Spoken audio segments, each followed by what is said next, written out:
예수를 주로 시인하며 또 하나님께서 그를 죽은 자 가운데서 살리신 것을 내 마음에 믿으면 구원을 받으리라. 사람이 마음으로 믿어 의에 이르고 입으로 시인하여 구원에 이르느니라. 성경에 이르되 누구든지 그를 믿는 자는 부끄러움을 당하지 아니하리라 하니 유대인이나 헬라인이나 차별이 없음이라.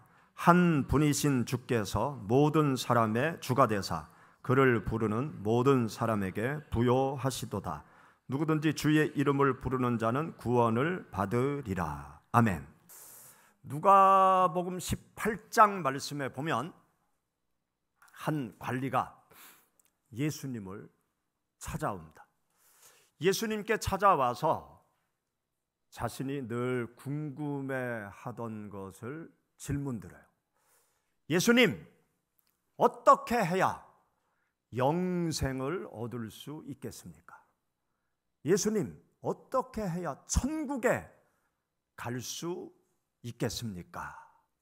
그렇게 질문을 합니다. 그때 예수님께서 어떤 말씀을 하시는가 하면 십계명의 말씀을 지켜라. 또 의복율법, 음식율법, 구약의 율법의 말씀들을 쭉 열거하시면서 이것들을 지켜라. 그렇게 말씀하시죠. 그러니까 이 관리가 자신 있게 예수님, 제가 어릴 때부터 율법을 잘 알고 있고 그 율법을 잘 지키고 있습니다. 그렇게 자신 있게 대답을 합니다. 그때 주님께서 그 관리를 향해서 다시 말씀을 하세요. 너한테 한 가지 부족한 게 있다. 내가 율법을 잘 지킨다고 하는데 너에게 한 가지 부족한 게 있구나. 그러니까 이 관리의 얼굴 표정이 달라지는 거죠. 갑자기 경직되는 것입니다. 너에게 한 가지 부족한 것이 있는데 내 재산을 팔아서 가난한 사람들에게 다 나누어 주고 나를 따르라. 그 말씀을 듣는 이 관리의 얼굴이 확 굳어집니다. 그리고 고민이 되어지죠. 그리고 고개를 푹 숙이고 돌아갑니다. 성경은 거기까지만 기록해 놓고 있어요. 돌아왔다는 말씀이 없어요. 여기 누가복음 18장에 나타난 관리는 어떤 생각을 가지고 있었는가 하면 무엇인가를 행해야 영생을 얻을 수 있다. 그러한 생각을 가지고 있었습니다. 여러분, 무엇을 해야 천국에 갈 수 있을까요? 어떤 일을 해야 천국에 갈 수 있을까요? 여기 관리는 무엇인가를 행해야 천국에 갈 수 있다라는 그러한 생각을 가지고 있었습니다. 무엇인가를 행해야 천국에 갈 수 있다는 생각을 가지고 자기가 열심히 율법을 지키면서 살아왔으면 당연히 자기가 천국에 갈 수 있을 것이라고 예수님이 말씀하실 줄 알았어요. 그런데 예수님의 대답은 한 가지 부족하다. 내가 열심히 무엇인가를 행해왔지만 한 가지 부족하다. 여러분, 무엇인가를 행해야 천국에 갈 수 있다고 생각하고 무엇인가를 열심히 행한다라고 그러면 과연 온전히 행해서 천국에 갈 수 있을까요? 예수님이 이 관리를 향해서 말씀하신 것은 한 가지 부족하다. 네가 열심히 무엇인가를 행했지만 한 가지가 부족하다. 그렇게 말씀하셨어요. 여러분, 누가복음 18장 한번 찾아보시죠. 누가복음 18장 22절 23절 같이 봉독하겠습니다. 예수께서 이 말을 들으시고 이르시되 네게 아직도 한 가지 부족한 것이 있으니 네게 있는 것을 다 팔아 가난한 자들에게 나눠주라. 그리하면 하늘에서 네게 보화가 있으리라. 그리고 와서 나를 따르라 하시니 그 사람이 큰 부자이므로 이 말씀을 듣고 심히 근심하더라. 아멘. 재산을 팔아 가난한 사람들에게 나눠주라는 예수 그리스도의 말씀, 그 말씀이 선뜻 실천할 수 있는 문제가 아니죠. 이 관리가 행하기 어려운 말씀을 예수님께서 하신 것입니다. 무엇인가를 행해야 천국에 갈 수 있다는 생각을 가지고 있으면 한 가지 할 수 없는 장애물, 걸림돌이 자기 앞에 놓이게 되면 그것 때문에 절망할 수밖에 없습니다. 여러분, 예수님께서 이 말씀 속에서 우리들에게 말씀하고자 하는 것이 무엇일까요? 내가 무엇을 행해야 천국에 갈 수 있다는 생각은 잘못된 생각이라는 것. 내가 무엇을 함으로 인해서 천국에 가는 것이 아니라는 것을 이 누가복음 18장 말씀에서 예수님께서 하시는 것입니다. 우리 인생들이 나의 노력, 나의 어떤 선한 행위, 그런 것을 하면 죽으면 좋은 세상 갈 것이다, 그런 말을 많이 하죠. 그런데 그것은 착각입니다.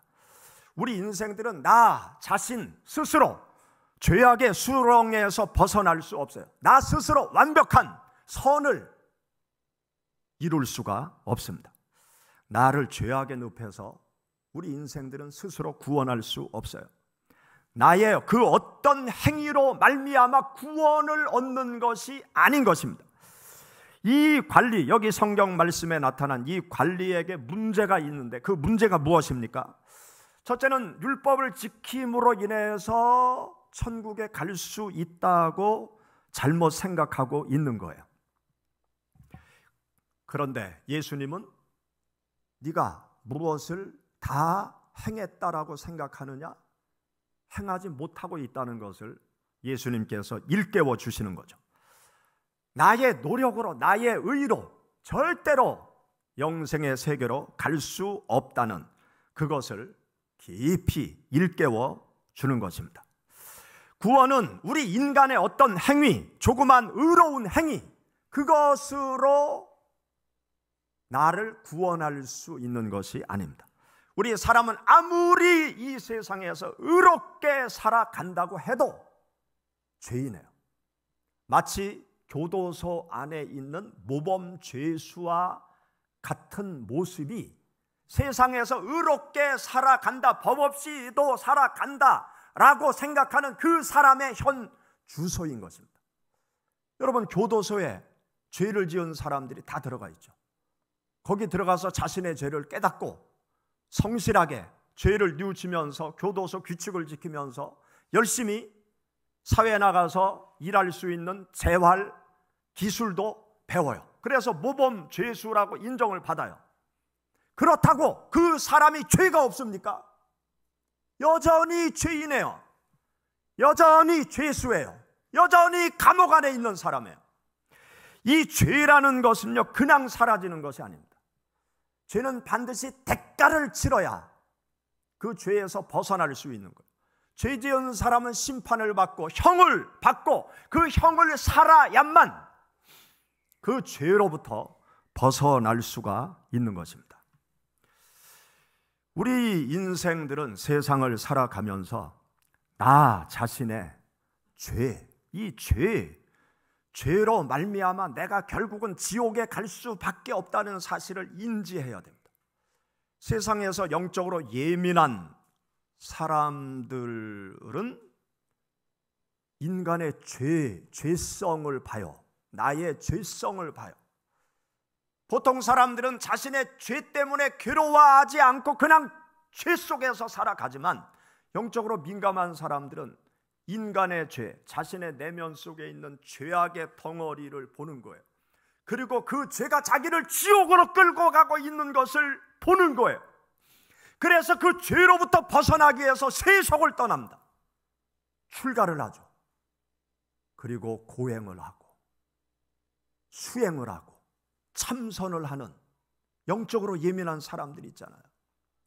그 사람들은요, 이 죄의 문제를 해결하지 않으면 나는 지옥에 갈 수밖에 없구나, 이 죄가 나를 망하게 하고 죄가 세상을 망하게 하는구나, 이 죄를 어떻게 해결할까, 죄로부터 어떻게 벗어날까, 아주 심각하게 고민하는 사람들이에요. 그런데 그 죄를 스스로 해결할 수 있을까요? 그 죄의 굴레를 스스로 벗어 던질 수 있을까요? 안 해요. 인간은 스스로 이 죄의 굴레를 벗을 수가 없습니다.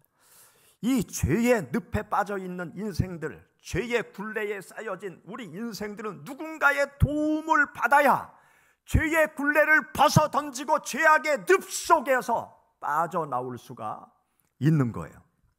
여러분 생각해 보세요. 인류 역사를 쭉 되짚어 보세요. 여러분들이 가지고 있는 지식을 가지고 인류 역사를 쭉 되짚어 보세요. 인생들에게 죄악의 문제를 해결해 주는, 죄악의 늪에서 벗어나게 하는, 죄로부터 나를 구원해 주는 길을 확연히 알려준 인물이 누가 있는가? 예수님밖에 없습니다. 인류 역사의 철학자들이 인간의 죄, 이 죄의 문제의 해답을 주었습니까? 석가모니가 죄에 대한 해결을 우리에게 주었습니까? 인간의 죄의 문제, 이 죄악의 수렁, 죄로부터 임하는 영원한 지옥의 형벌의 자리에서 우리를 벗어나게 할 수 있는 길을 명확하게 제시해 주신 분은 예수님밖에 없어요. 예수 그리스도께서 우리들에게 구원의 길, 영생의 길을 명확하게 알려주셨습니다. 예수 그리스도만이 우리 인생들을 죄악의 수렁에서 구원받는 길을 명확하게 제시해 주신 것입니다. 그렇기 때문에 우리가 영생을 얻기 위해서는 예수 그리스도를 믿는 믿음이 필요해요. 천국에 가기 위해서는 예수 그리스도를 믿는 믿음이 필요해요. 우리가 예수 그리스도를 믿습니다 하고 예수 그리스도를 붙잡을 때 우리가 구원을 받아요. 그런데 예수 그리스도를 믿을 때 예수 그리스도를 믿는 믿음의 내용이 중요합니다. 예수님을 믿습니다 하는데 예수님을 무당처럼 믿는 사람이 있어요. 예수님을 믿습니다 그러는데 예수님을 초인간적인 능력을 가진 그런 분으로만 믿는 분들이 있어요. 우리가 예수 그리스도를 믿는다고 할 때 믿는 내용이 무엇인가? 예수님을 어떤 분으로 내가 믿고 있는가? 예수님을 어떤 생각을 가지고 예수 그리스도를 믿는다라고 고백하는가? 그 믿음의 내용이 중요합니다. 오늘 우리가 함께 읽은 본문 말씀 가운데 보면 하나님께서 그를 죽은 자 가운데서 살리신 것을 내 마음에 믿으면 구원을 받으리라, 그렇게 말씀하셨어요. 예수 그리스도께서 나를 위해서 죽으시고 3일 만에 다시 부활하셨다는 사실을 믿는 믿음, 예수님께서 나의 죄를 다 짊어지시고 십자가 죽음의 형벌을 받으시고 지옥의 형벌까지 내 대신 받으시고 하나님의 능력으로 다시 부활하셔서 2000년의 세월을 지나 나에게까지 부활하신 예수님이 오셨다는 믿음, 그 예수님을 나의 주인으로 나의 왕으로 모시는 믿음, 그 믿음을 가져야 구원을 받을 수 있다. 그냥 예수님 믿습니다 그게 아니고 그 믿는 내용이 예수님께서 나의 죄를 다 짊어지시고 나를 대신해서 십자가 형벌을 받으시고 하나님의 능력으로 다시 부활하시고 부활하신 예수님이 살아서 나에게까지 찾아오신 그 예수님을 나의 인생의 주인으로, 나의 삶의 주인으로 주님 믿습니다. 그 믿음의 고백이 나를 구원한다는 사실입니다. 예수 그리스도를 믿는 믿음, 그 믿음의 내용이 중요합니다. 여러분 로마서 5장 말씀 우리 한번 찾아보시죠. 로마서 5장 8절 말씀부터 10절 말씀 가운데 보면 우리가 예수님을 믿을 때 어떤 내용의 예수 그리스도를 믿어야 되는지 그것을 우리들에게 설명해 주고 있습니다. 로마서 5장 8절 말씀부터 10절 다 같이 봉독하시겠습니다. 우리가 아직 죄인 되었을 때 그리스도께서 우리를 위하여 죽으심으로 하나님께서 우리에 대한 자기의 사랑을 확증하셨느니라. 그러면 이제 우리가 그의 피로 말미암아 의롭다 하심을 받았으니 진노하심에서 구원을 받을 것이니 곧 우리가 원수 되었을 때에 그의 아들의 죽으심으로 말미암아 하나님과 화목하게 되었은즉 화목하게 된 자로서는 더욱 그의 살아나심으로 말미암아 구원을 받을 것이니라. 아멘. 여기 보면 그리스도께서 나를 위하여 죽으셨다, 이것을 믿어야 된다는 거예요. 예수 그리스도의 피로 말미암아 내가 의롭게 되었다, 이것을 믿어야 된다는 것입니다.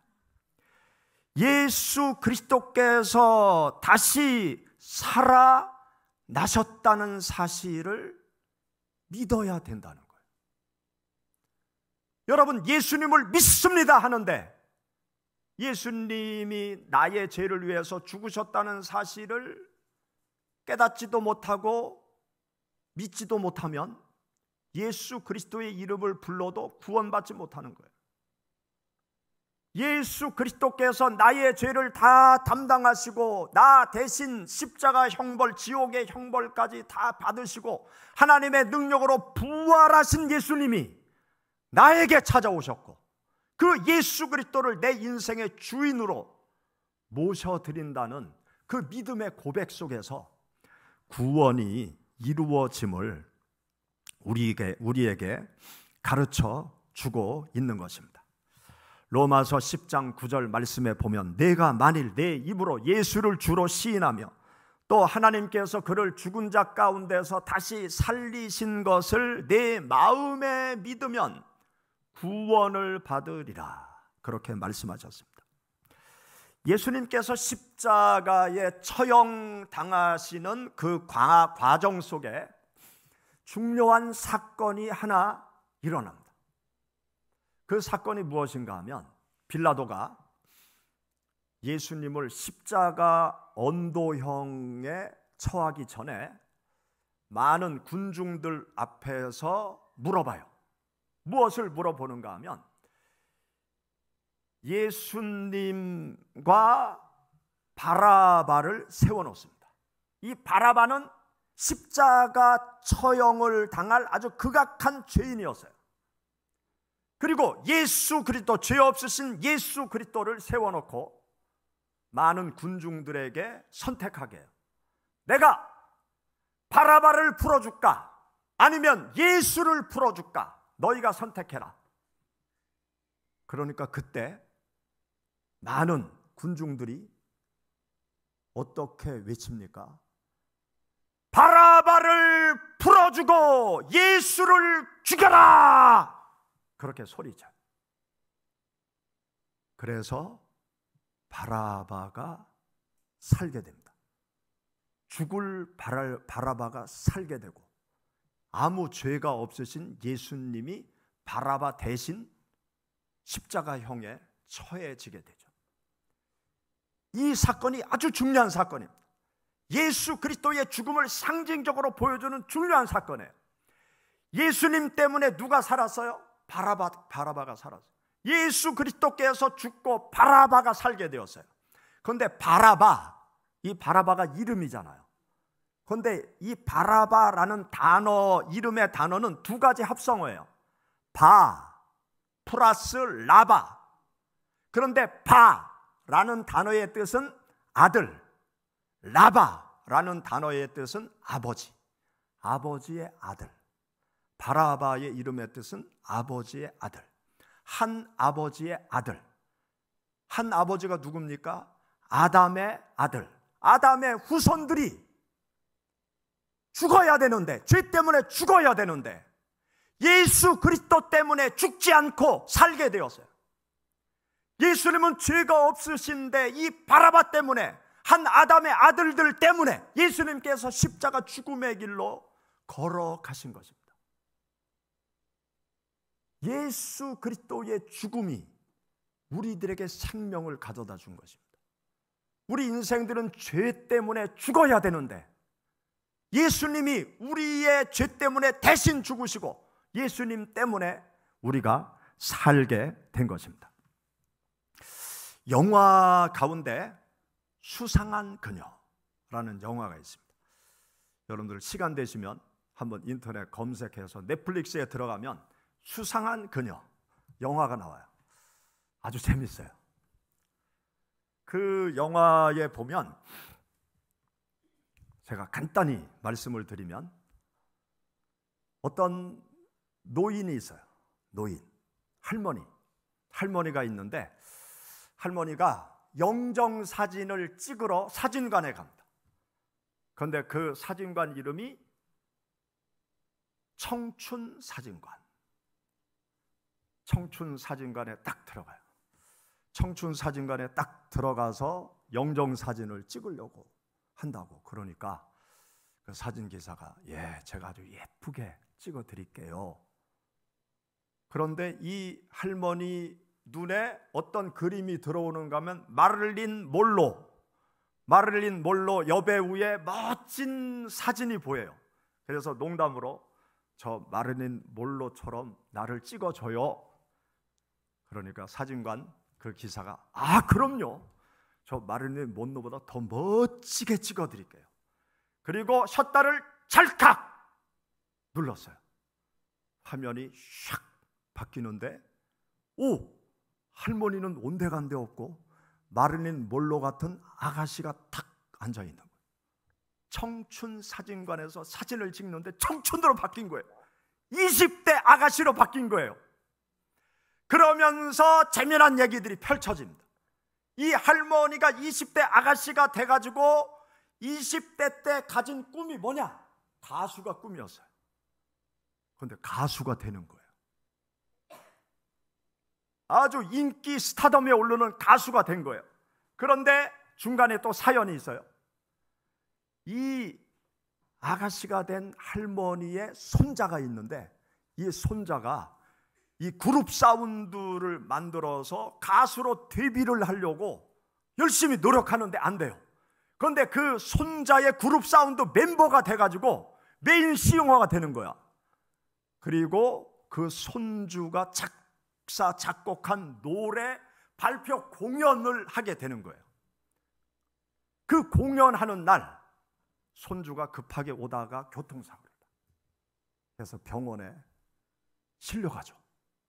그 이야기를 듣고 아가씨가 된 이 할머니가 가슴 아파하면서 손주가 작사 작곡한 노래를 멋지게 부르고 아주 성황리에 그 공연이 끝나요. 그리고 멤버들하고 같이 병원으로 달려가죠. 병원에 가서 보니까 난리가 난 거예요. 그 손주 수술을 해야 되는데 아래치 마이너스예요. 그런데 그 아래치 마이너스 혈액형이 병원에 없어요. 다른 병원에 막 알아봐도 없어. 그런데 수술을 해야 돼. 아래치 마이너스 피가 없는 거예요. 그런데 이 아가씨가 된 할머니가 RH 마이너스예요. 그래서 피를 주겠다고 그래요. 수혈을 하겠다고. 그런데 이 할머니, 아가씨가 된 할머니한테 문제가 있는 거예요. 몸에 상처가 나서 피가 나면 그 부위가 노화가 되는 거예요. 그러면 수혈을 하기 위해서 피를 쭉 빼면 온몸이 할머니로, 옛날 할머니의 모습으로 돌아가는 거예요. 그러한 상황이 딱 됐는데 이미 이 아가씨가 된 할머니의 아들도 아가씨가 된 아가씨가 자기 어머니라는 것을 알아요. 그래서 그 어머니를 붙잡고 이야기를 합니다. 어머니, 저를 젊어서 키우시느냐고, 홀로, 아버지는 일찍 돌아가시고 어머니 홀로 저를 키우느냐고 얼마나 고생하셨습니까? 어머니의 삶은 없었고 저를 위해서 모든 삶을 다 희생했는데 이제라도 어머니의 꿈을 이루면서 사세요. 제 아들은 제가 알아서 알아서 할 테니까 어머니의 삶을 사세요. 눈물을 흘리면서 얘기해요. 그때 이 할머니, 아가씨가 된 할머니가 뭐라고 얘기하는 줄 압니까? 나는 절대로 후회하지 않는다. 내 청춘을 바쳐 너를 키운 것 절대로 후회하지 않는다. 그리고 손주에게 내 피를 줘서 내가 다시 노인이 돼도 나는 절대로 후회하지 않는다. 그러면서 수술실로 들어갑니다. 와, 저는 그 영화를 보면서 그 대목이 나올 때요, 가슴이 막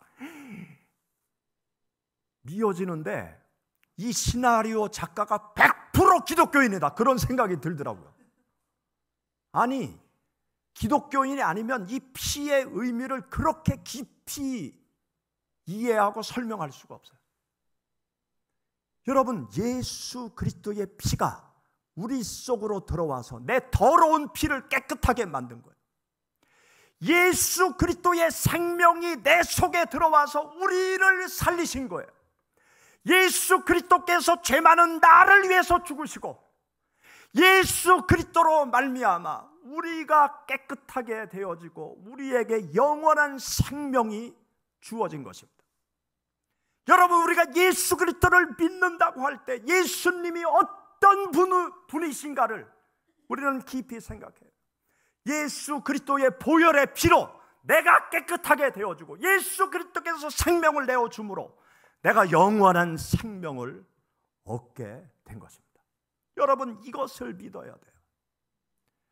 예수 그리스도의 십자가 보혈이 나를 깨끗하게 하셨고 예수 그리스도의 죽음이 나에게 영원한 생명을 주셨다는 사실을 여러분들 확신하시고 믿으시고 예수 그리스도를 붙잡으시기를 바랍니다. 우리 마지막으로 성경 말씀 로마서 10장 9절 10절 말씀 다 같이 읽어보시겠습니다. 로마서 10장 9절 10절. 내가 만일 내 입으로 예수를 주로 시인하며 또 하나님께서 그를 죽은 자 가운데서 살리신 것을 내 마음에 믿으면 구원을 받으리라.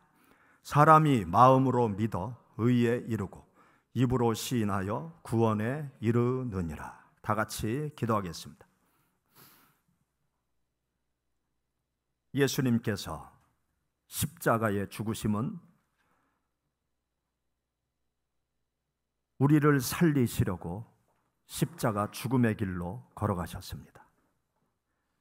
예수 그리스도의 피가 우리를 깨끗하게 하고 예수 그리스도의 죽음이 우리들에게 영원한 생명을 가져다 주었습니다.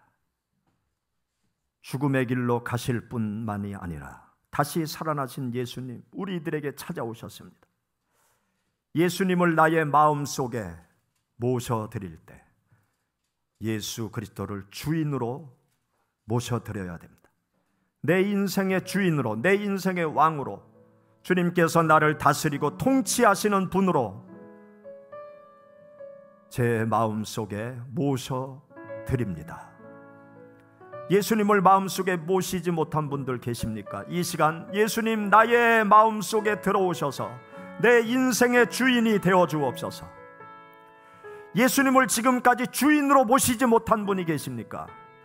예수님, 당신을 나의 주인으로 모시겠습니다. 나의 왕으로 모시겠습니다. 주님의 다스림과 통치 속에서 인생을 살아가겠습니다. 고백드리시기를 바랍니다. 다 같이 기도하겠습니다. 하나님 아버지 감사합니다. 독생자 예수 그리스도를 보내주셔서